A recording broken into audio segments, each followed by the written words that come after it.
I wish to talk this evening about a very sensitive topic. It's something I have embarked upon many times, but I'm hoping that this time that many of the things I have to say will register in the right areas. These days we live in very difficult times, where we are twixt and between, should I say. Economically, on the face of things, we're doing very well.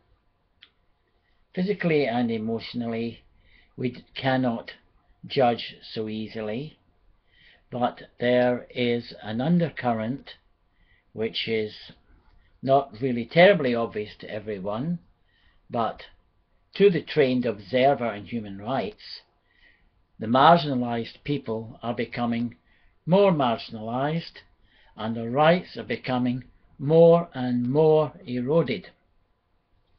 Now, this might sound like fanciful terms, an orator's dream, using words like this, that I'm just going out on some embargo on words. I'm really stressing the importance of people's rights in an area where rights have not been upheld by certain factors of society, by certain members of councils and governments who have chosen to plough ahead without being consultative or studying the consequences of not abiding by the Bill of Rights, which to them is probably a piece of fantasy, a piece of legislation which will never be acted upon, but will, because you do not really need someone to tell you how you should live your life. We should know how to live our life. We should know how to respect people without being drilled into us.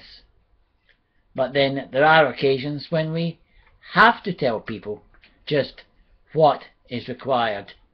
And there's more and more cases in this modern day society of people's rights being overridden by people in so-called authority with so-called powers that are not real.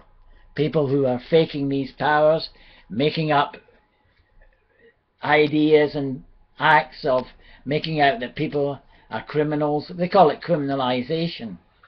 It has happened before in other parts of the world. It should not happen in New Zealand, but it's becoming more and more evident that that is on people's menu. I am addressing certain people in the government and councils that we are definitely aware that we are not going to be made a mockery of. And I'm telling you that the Bill of Rights is going to be adhered to. This is Robert MacDonald. Thank you very much.